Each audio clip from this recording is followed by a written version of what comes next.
19-point lead in Los Angeles. That's never been blown before. Cheddar Bill going through a cheese grater. Paige, Tori Ryan with front row seats today. What happened? Also, what happened? Also, what is happening? Let's go around the horn. You hear that noise, Bill Plasky? Yes, I heard all that. It's the sound of inevitability. This is 100%. They are not losing this game. This is 100%. They are not losing this game. This is 100%. They are not losing this game. Bill, are you taking the entire blame, the complete blame, or just all the blame for the Clippers' choke last night? One of the biggest ever. But also the greatest comeback in an elimination game on the road with the man who finished second in the MVP on the bench the whole way. Harden, coach's decision. How about that for McCall? Flashkey's starring in Kill Bill right now. So, Bob, start us off. Credit to the Rockets or blame to the Clippers? Now, Bill and I bore witness to the Lakers losing a 24-point lead to the Celtics in 2008. And he would agree with me, I am sure, that last night was far more catastrophic than that. In part because of the weight of negative history that surrounds the Clippers as they enter Game 7 now. But we'll talk about last night. An utter collapse. There was no resistance whatsoever. And what was arguably the biggest game that these guys had ever played, and certainly as Clippers. There's just no discretion. Now, I mean, I know the numbers are tremendous about what the shooting percentage was for the Rockets, but when you miss 15 of your last 16, which is what the Clippers did, I'm sorry, this is a negative story, how about first you? and foremost. I guess my question is, if we're not going to give the Rockets full credit for last night's win, when are we going to give the Rockets credit? I mean, they held the #1 offensive team in the league. The Clippers had edged the Warriors to 18.2% from the field, the lowest mark the Clippers have had in 20 years, let alone this season in that fourth quarter. And a team that has so relied, as we've all said, on Harden and Howard, got combined 1 point from those guys in the fourth quarter. Harden, as you mentioned, had not even played. This was the Rockets team that Daryl Morey had built. Look, those guys, Corey Brewer and Josh Smith, 29 points in the fourth quarter, right? Those guys were had for 3 second-round picks and Troy Daniels. That is something beyond just collecting stars. What type of decision did Kevin McHale make here to put Harden on the bench? How would you describe that, Pablo? Absolutely bizarre and unpredicted, but at the same time, it worked as well as it could possibly have ever worked. So you have to give him credit based purely on the results. All right, Pablo's giving credit. What are you doing, Woody Page? Well, Kevin McHale put his career on the line last night. He's had a great playing and coaching career. If that didn't work out, he was on the way out. I'm sure that Houston, Pablo, was fueled by Corey Brewer and Josh Smith, but you got to talk about the Clippers. This was the greatest meltdown since Chernobyl. I think that you got to say that when they went into a situation where 4 of 22 in the fourth quarter, that was the worst for the Clippers in 20 years. And I don't think Bill was there. I don't think Bob was there when that happened. So last night was catastrophic. And when you have a situation where their best player, an MVP candidate, very, very viable, and he's not even in the game, and you can't take advantage of a team that doesn't play much defense. Woody just used the word catastrophic. Speaking of catastrophe, Bill Plaschke, you're at -53. Take us through what happened last night. Yeah, I've never seen anything like it. I'm not talking about me personally, just in general. I've never seen anything like it on a basketball court. They were moments away from winning the biggest win in franchise history. This becomes the biggest loss, the worst loss in franchise history. Guys, you talk about credit the Rockets. The Clippers had 10 open jump shots in the fourth quarter and made one of them. Blake Griffin didn't score, couldn't make 0 for 5. Jamal Crawford didn't score, couldn't get the ball in the basket. So what happened here? This is a Doc Rivers team. Doc Rivers team, Bill Plaschke. Right. Bob Ryan touched on it. 31 years of franchise history, all the expectations of fans on their feet the whole time. It became too big for them. You could see they were reluctant. They were tentative. I don't want to say they were scared, but they were afraid to shoot the ball. They slowed down. It was all in their heads. Looking to Sunday, can a team recover from what just happened, Bill? You know, they're going to need 2 days to do it. I think they can because they can go on their history. If you look at this team has won twice on the road in San Antonio this postseason. Chris Paul is 3-0 in Game 7. It's true. I'm going to rephrase my question, though, because I'm not going to ask for your opinion here because we already got you in trouble with that for the entire week. How can they recover Sunday? They have to stop being so scared of victory and have to realize that they have to be themselves. They have to not be scared to lose and just keep trying to win. Woody, is there something X's and O's wise that they need to do? No, not at all. No, not at all. Bill doesn't think so. Do you think, Woody? No.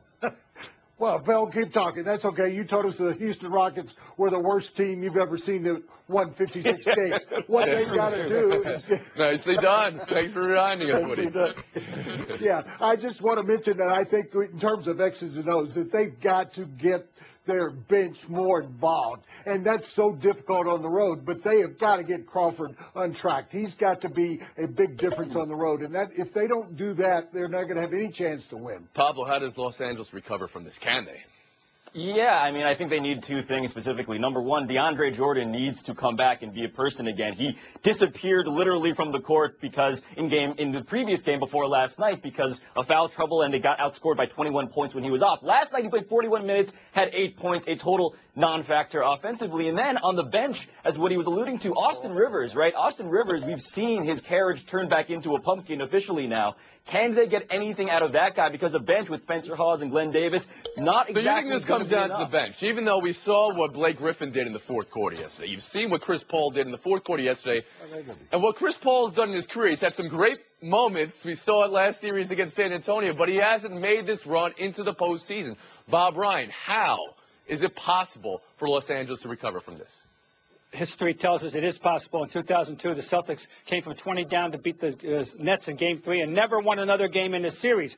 But now, someone's got to tell Doc to do this. Steve Kerr rallied his team by making them watch every ugly second of a horrible loss. And they've been playing better ever since. He's got to sit down and show them every positive second of the 33-point victory they had, 128-85, not to mention the 16 and the 25-point victories. Those are the margin of victories in this series. When they play well to do what they can do, they're much better than the Rockets. But do you agree with the other members of this panel thinks it comes down to the bench playing better, or do you think it's the guys who start?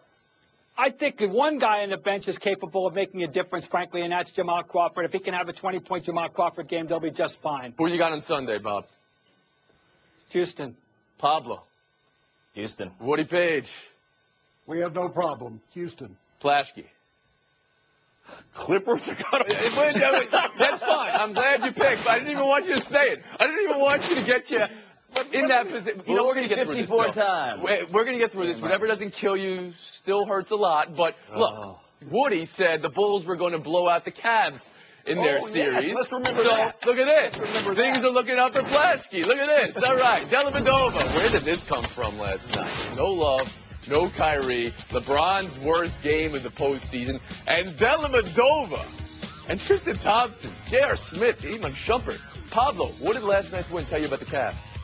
Yeah, they told me that this is a Cavs team that's a lot like the previous pre-Miami Heat LeBron teams that we've seen before. We've seen LeBron take a bunch of dudes to the NBA Finals before. That isn't going to be an issue for this team, specifically against a flawed Bulls team. The question is, in the NBA Finals, can you hold water with, you know, the likes of the Clippers or the Rockets? These teams are throwing up 100-something points. 90-70 is not going to be a score you're going to see in the NBA Finals. That's what I'd be worried about if I'm LeBron James. Bob Ryan?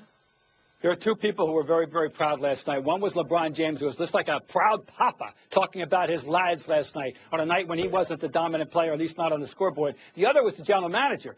Because the fact of the matter is, this is the general manager's pride and joy last night. Matthew Dellavedova, the moves they made to get Shumpert and Smith. And how about dusting off James Jones, who will probably have no more role or no other role in the entire postseason, but he had 3 big threes when they were in trouble last night, and let's not forget that. The way bodies go down in this postseason, you can't say anybody's not going to have any more role in the postseason. How about you, Plashke?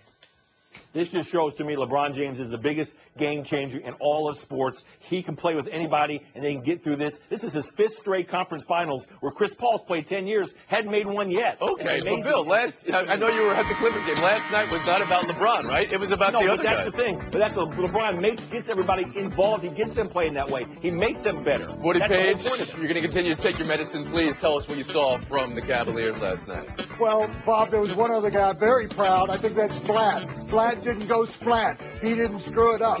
It actually worked out well, and they're going to go to the finals despite what he did earlier in the series. And yes, I picked well. The Chicago Bulls didn't play the way they were supposed to. The old slide You stop talking before you lose more points and make this a game between you and Flashkey. Tori, Ryan, put the feet up. Fire sells next after this break. Coming up, the positions the Wizards and Grizzlies find themselves in going into tonight, which is nothing compared to the position Harrison Barnes found himself in Wednesday night. Stick around. Ooh. I'm going to take Tori and Ryan in Showdown. I'm going to bet that right now. I'm going to go to Vegas. Harry Benedict's casinos. We're allowed to gamble on. Geico presents Strange Savings Stories. Astronomers detected an interstellar transmission. It stated, Geico, 15 minutes could save you 15% or more. The implications were staggering. Was the cosmos telling us we could all save hundreds on car insurance with Geico? Or did their radar merely pick up a signal from the nearby Rufus and Clyde's morning show? We may never know. Geico. 15 minutes could save you 15% or more on car insurance. Buy or sell. Saying you're going to show up to work until they tell you not to, usually a sign you're not long for where you are, right, Bill Flashley? Thibodeau and the Bulls. How the Bulls would be best served doing this. Whether they could actually trade a guy everyone knows they're about to fire. Who would be the best fit to replace? Bill, what are you buying? What are you selling? I'm buying that Fred Hoiberg would be the best fit to replace him. I'm looking at what happened with Brad Stevens in Boston. He's a respected college coach. They're going to have to do a little bit of rebuilding in Chicago. The window's kind of closed on this current. And are you of the opinion it's the right move to get rid of Thibodeau? I think at this point, if he can't get along with his bosses, they have a choice, yeah. Especially the way they lost yesterday. How about you, Woodrow?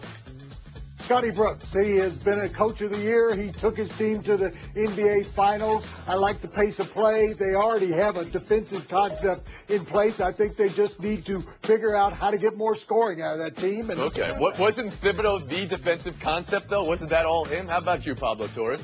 Yeah, I'm looking for somebody who's going to instill some offensive life, and I'm not sure if Scotty Brooks is going to provide us many answers on the offensive side, maybe questions. But look, if I can get a draft pick, that's the guy, whoever that is, I want a draft pick first. If that's out of the question, maybe Alvin Gentry, a guy who's a Warriors assistant right now, comes from the Phoenix Suns system, offensively minded, a guy who can keep that window open a little bit longer. Bob, you've been monitoring this. We've seen Jason Kidd get traded before for draft picks, and Doc Rivers, of course.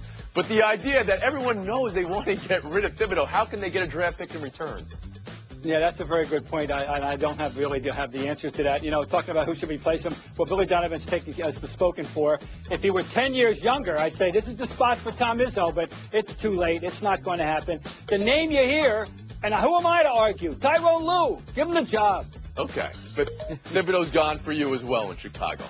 Yes. Fire sell 2 tonight's games with Washington and Memphis playing for their seasons. Woody, what would it take for the Grizz or the Wiz to force Game 7? well, I think both of them will, and it will take for the Wizards, John Wall coming back and playing on more than adrenaline, and he is supposed to be good to go, and I think you'll see that make a difference in the other game. Tony Allen had kept Thompson and Curry to 1 of 7 when he was guarding them from the three-point line. Okay. He's in the game. So you've got two guys who are their health is in question on some level. How about you, Pablo? I see neither of these series going to Game 7. On the one side with the Warriors and Grizzlies, look, Thompson and Curry have basically doubled their three-point percentage, 23-44 over 2 and 3 to 4 and 5 in terms of that series. Then on the other side, look, I think that's going to be close, but ultimately, I don't see a Game 7 in there either. Bob Ryan. I'm picking the Wizards. I just think the Hawks are not exposed, but it's over. They did what they do. Underwhelmed by them in this series? And Korver's completely been neutralized. And the other one, the Warriors are going to win. The Warriors got through their little bump. They got over the hump, whatever they want to say. They're going to win. Flashy, no predictions, but just your view of it. Yeah, I'm surprised you're even asking me. I'm not, actually, please. Okay, I think the Warriors win. They're playing defense. Finally, they found themselves. I think the Wizards do force a Game 7. I think they're a better team than the Hawks. I think they'll take it down to Atlanta. We're not asking for predictions. I mean, I've got I know. From what happened just earlier. See, I mean, it's a trigger. Fire Cell 3. Allow myself to arbitrate myself. Questions over conflict of interest. The thought that it will lead to a court case. Just a footnote. Players Association of Brady plans to call Goodell as a witness on a case he's hearing. Pablo, buy or sell Goodell hearing Brady's appeal? I buy everything that Roger Goodell wants to do here, whether he wants to somehow be in multiple parts of this metaphorical courtroom, because this is what Roger Goodell loves. Him being the bad guy in a courtroom is exactly the type of image that Roger Goodell wants to be. He wants to be the sheriff, the all-consuming guy, making all the decisions. You're buying as it, long though, as for it's your not own viewing pleasure. Buy or sell it But- from the sanctity of the game. I buy it from that perspective because as long as it's not an actual threat like a criminal procedure or concussions, he can be all the fake members of a trial he Bob wants Ryan? to be. There's no actual bad Is there a provision conflict of element interest there. here? It's allowed by the CBA. It's preposterous. It's ludicrous. I don't think any sane person thinks it's a good idea. But from his point of view, I'm buying it. Why he'd want to do it, which is to hear from Brady himself. Flashkey, conflict of interest? Yeah, Pablo, I don't want to say you're not a sane person, but I agree with Bob. This is ridiculous. He has the impression, people have the image that he's got out to get Brady or something. He needs to distance himself from this and get a legal person, a legal mind in there. Woodrow. He can't do it. He's not Kennesaw Mountain Landis. He's not Judge Roy Bean. He is the commissioner of the NFL. He's got to recuse himself and let someone who's really independent from Tulsa, Oklahoma, to hear this case. Flashkey. I gotta admit it. I mean, you took it like a man. You learned the two most important secrets: never rat on your friends, always keep your mouth shut. You did well. Minus 46. I think you should be happy with that. I think I'm flying to Houston for Game 7, then I'm going to be flying to Oakland for the start of the conference. Yeah, maybe the Clippers might have something to say about that. They won't allow you to fly to Houston, I think. Lightning round is next. Coming up, 2 trips around the track that went better than Flashkey's performance today. Book! 2 absurd crashes in 2 days at Indy. Both drivers okay. Owner-driver Ed Carpenter, quote, "We haven't had cars doing that ever in my career, but things are a lot different this year." End quote. He's talking about mechanical changes. Should this weekend's Indy 500 qualifying feel like it has safety concerns, Woody? Absolutely. In the season opener at St. Petersburg, they had parts flying everywhere and fractured a spectator's skull. You've got to be worried about these airborne cars going into the crowd. I would call off the qualification for any of those cars that are involved with these systems. Yeah, if auto racing always has this sort of arms race element, trying to get faster and faster and faster, if it gets to the point where they see something that they've never seen before, you could have convinced a casual fan, by the way, that crashes like that happen more often than they do, but a really dyed-in-the-wool IndyCar guy saying it's never happened before, that is something that I would take great concern with. I don't know anything about oval arrow kits or wicker bills, but I'm just a private citizen who thinks that if this is going on, that the local authorities had better take a strong look at whether this race is even safe for spectators to attend. This is a very frightening occurrence. Lightning 2, the Sixers having Joel Embiid sit in on their combine interviews. It was his idea, the team said. Pablo, you see an upside to this? I do. The Sixers, if you're going to criticize them for anything, have been allegedly anti-player. They're more mathematical and numbers-based. Now you're actually putting a guy who's a player, the guy who's a cornerstone at the forefront of this process. That's at least good for the optics of it. I'm glad to see it doesn't look as if he weighs 300 plus, which he supposedly did in the middle of the winter. This is great. Get a young man involved. Get him ready for his postseason career when the knee blows out. What's wrong with that? Oh, come on now, Bob. Woody Page, how about you? Well, I've got 32 points I want to make here. Embiid embedded at the combine, what a great idea. I think that's number one. Number two, he learns more about the system. I think... Yeah, those 32 points weren't coming, I don't think. Minus 7 also. Great score, though. This is your best golf game ever, right, Woody? There you go. That's the bright side. It's all right, Ryan. That'll be our showdown. Straight ahead. If Lincecum falls in Cincinnati, does anybody notice? Anybody? Or ESPN Radio. With the action on the court, the diamond, or the gridiron. Comes alive. The NBA. The San Antonio Spurs are the world champions. Major League Baseball. San Francisco Giants are the champions of the baseball world. The new college football playoff. College football playoff national champion, the Ohio State Buckeyes. Your home for the best in sports play-by-play. ESPN Radio. it's Showdown. It's Torrey and Ryan. Didn't see that one coming. It's Tim Lincecum all over the place last night. Pablo, what was odder, that he fell so much, or that no one at the ballpark seemed to notice on that last one? It was the falling itself. It was the act of falling, compounded by the fact that somehow those pitches actually crossed the plate. If you talk about the weird, the physics of what he's doing, it's a very strange mechanical system. He's actually making them cross the plate while face planting. That's incredible. I would go with the lack of reaction because people were like, oh, okay, it's Tim Lincecum. He must have had another session in the off day with his father, working on his weird Some of them were, it was almost a strike. I mean, he's falling off the mound. One of them was almost a strike, yeah. Just to make it interesting. Showdown 2, it's the Islanders selling the ice from the Nassau Coliseum, melted down into water to fans. We've seen this before. Bob, which Nassau Coliseum memento would you get more nostalgic use out of? The melted ice you bought or the seat you stole?